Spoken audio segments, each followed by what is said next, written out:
What up? We are going to Winnipeg, UFC Winnipeg. Some good stuff. I got my friends here on Periscope, at Robin Black MMA on Periscope, and at Robin Black MMA on Instagram. I'm going to do a 1-minute breakdown of this, and it'll be up probably by the time this is up, so you can find it on my Instagram. Winnipeg, Manitoba, Canada. Santiago Ponzinibbio versus Mike Platinum Perry. Crazy. It's going to be freezing cold. I talked to Anik. I talked to DC. They're commentating. I told them to wear their fucking coats, the biggest coats they got. It's cold as shit there, and I'm serious. And I know I swear a lot lately. It's because we have the freedom to do so, but this one really deserves multiple swears. It's really, really, really, really cold, for real. And if you're in Winnipeg, stay Sunday night. And if you're not in Winnipeg, if you would, please pass on to your friends in Winnipeg. Robin Black Live, it's martial arts, comedy, philosophy, life, storytelling, about fighting, about playing in a rock band, about commentating, about getting drunk with sumo wrestlers, and then a 1-hour Q&A. So Sunday night, December 17th, after the UFC, I'm doing my first ever Robin Black Live. So let's talk about it. Santiago Ponzinibbio versus Platinum Perry. So let's talk about Platinum Perry on his own first. Whatever we've noticed. My friends on Periscope, they might pop up the odd question, but I am sort of tuned in here, so I don't know if I'll get to it. What do we know about Platinum Perry? So what do most people know? First thing, the dude's got crazy power. How and why does he have that? It's because he creates it. Power is not something you have. Power is something you create. He creates it from the ground up. With a strong body, that right balance between musculature, fast and slow twitch muscle. And I say that because true fast twitch muscle guys are sprinters and they fatigue. Perry looked a little slower in his fight with Anjos later in the fight, but he's also laid guys out in the third round. And that's fucking impressive. Always. When guys can take guys out in the third round, that's something special. Brian Ortega, I don't know if he's fought Cub by the time you see this, but going into that fight, he had taken 3 or 4 guys in the third round. It's impressive. Perry's done it too. Big hooks. Hooks are powerful, especially when you're driving forward. His ability to get to you is created by pushing off of his feet. So he's not just reaching. Tony Ferguson sometimes will reach intentionally in ways that he's found himself to be able to do it safely. Perry will propel himself forward with hooks, which is really cool to see. I mean, he's kind of a memorable guy with a lot of sizzle to begin with, but when you watch him fight, it's explosive looking, it's aesthetically pleasing if you like violence. You know what I mean? I like the artistry of fighting, but there's an artistry of violence. There's an artistry of martial arts. It's very cool to see. It's very, very cool to see. It's very fun to watch. And then his personality is noteworthy. It's remarkable. He's also an interesting character. I ask you to go, when Darren Till fought Cowboy, that's when they had him on TV, right? Afterwards, I'm pretty sure. Yeah. So I don't normally pay that much attention to what they say, because a lot of it is done to sell you something or to make you buy something or to get themselves something. More followers or the fight they really want or whatever. So it's not super important to me. But then there are other times where you can actually get insight into who they are for real. And usually it's the things they don't say. So I ask you to go, because when you talk about Mike Perry, you'll also be like, that guy don't give a fuck, right? That's something, the vibe that you'll get. If you can find it, watch the interview that he does with Dan Hardy and John Gooden. I'm pretty sure it was Dan Hardy, 90% sure it was Dan Hardy. I know it was Gooden. And he's standing there with them, not giving a fuck, right? But if you watch it and you know television, you see him, so they're talking to him and he never looks at them. And if you watch his eyes, you see him keep glancing down. There's a monitor there. There's a monitor where you can see what's happening with the shot. And he's checking himself out. And that's no disrespect. Anybody on camera does that for many reasons. But he does give a fuck. He gives a fuck a lot. He gives a fuck about how he's presented. He gives a fuck about how he's observed, about the message that he sends. And that's modern as shit. Again, I'm swearing a lot. I don't know why. I'm very worked up, very excited. That's modern like crazy. Because why shouldn't he? This is his job. This is his life. But you gain insight. If you know that's a monitor there and you see him and he's kind of looking at himself and he's, how do I look? How's the new haircut look? Do I look tough enough? Maybe I'll make a tougher face. You see it. That's, again, I'm not criticizing. Not only am I not criticizing, I'm just gaining insight into him. He does care. Cares about winning, cares about fighting, cares about building a brand and building a career. And that tells you something different about him than you think you see. So watch for that and make your own decisions as to what that means to you. To me, it's not a bad thing. It's an interesting thing. Santiago Ponzinibbio, also, you know, he speaks Spanish or Portuguese? Spanish, both. Yeah. He is an Argentinian, but he may speak both. And he pursues commentary and analysis desk stuff in those languages. So both guys are looking to promote themselves, part of the game. More a part of this game than almost any other sport. So those things to me are interesting and they matter because that means you carry weight into there. You know, Nate Diaz today, when you see Nate Diaz fight, he truly will not give a fuck. He doesn't need the money. He doesn't need anything. He already comes to terms with the fact that he might lose. He truly doesn't. These two do. What that means to you is whatever it means to you. I'm not pushing a meaning on you. But fight-wise, so Ponzinibbio, there are many changes, many things that are happening very different in fighting. And the old language and perspectives that we have are not allowing us to see it. A big one is the vision that they have. Okay, why is Francis Ngannou so good? Well, he's very precise and very powerful. True. But where does that start? It starts with your perception. So he is seeing the game, and many are, but he is a great example, slower than people saw it years ago. He's understanding it and seeing it and being able to make decisions. It's less chaotic to Francis Ngannou. And Santiago Ponzinibbio is very much, I love saying his name. It's a great name. It just rolls right off the tongue. Santiago Ponzinibbio. He's like that.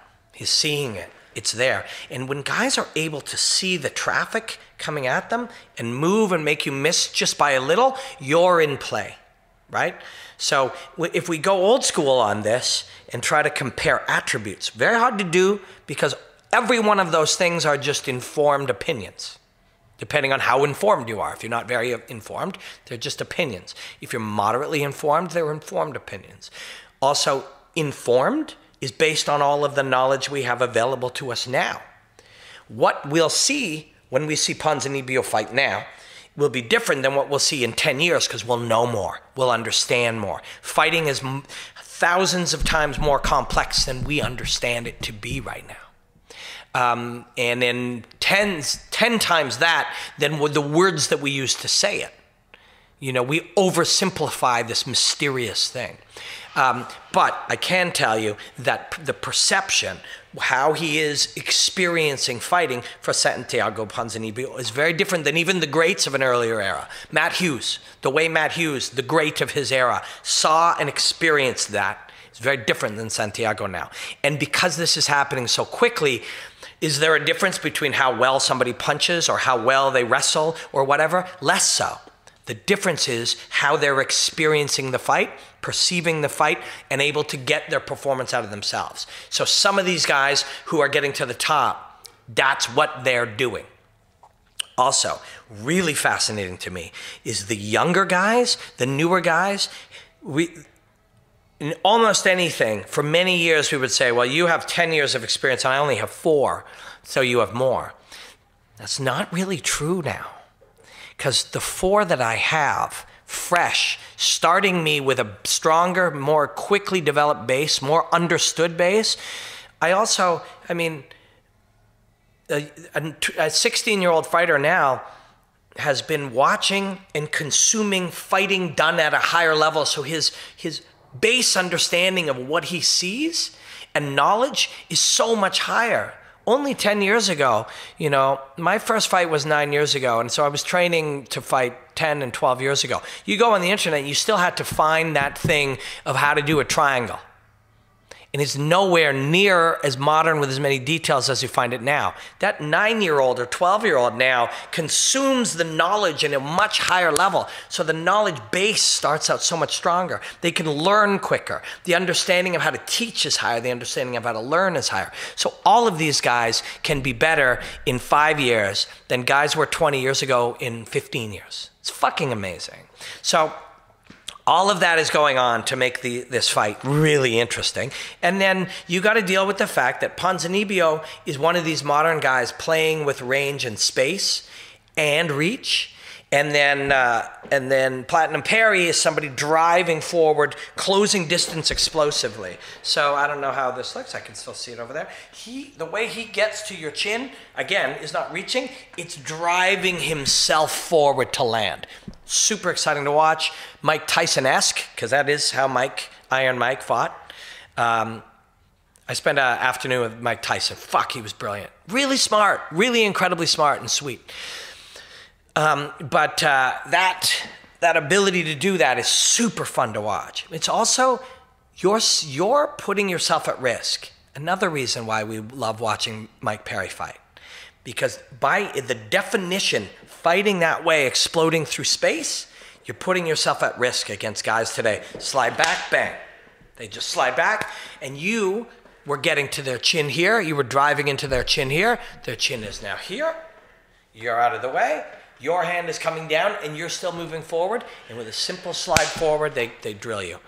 Very modern part of the right now of how guys are fighting. You go into every gym. It's been going on for years, and it's perfected and understood and drilled at a high level. So it's a hard fight for Mike Perry.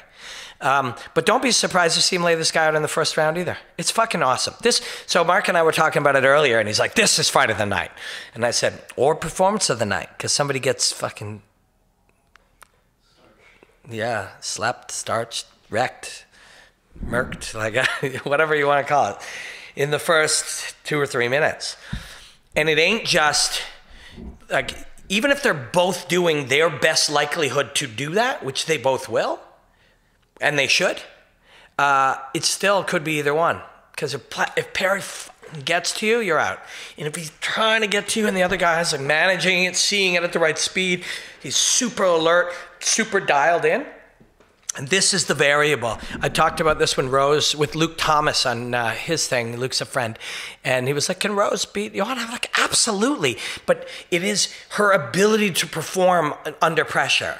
If she is performing at her best. And I know if you don't differentiate performance, if you just go, great performance, bro, and we apply that to how well you swum, or how well you jumped, or how well you played baseball that day, or how good your singing was, and we use performance just as a tool to... Your comment on the rate of development for newer fighters reminds me of Hans Rosling's TED Talk. Please send me that link on Twitter. I want to see it immediately. About developing countries. Fuck, that sounds like an episode of Water. I just lost my train of thought because that jumped out at me. What were we talking about? No idea. We lost that one. Lost that one, fellas and ladies. But anyways, it's fucking cool. Really, really, really cool. Oh, yeah. That going for your thing early will put you at risk.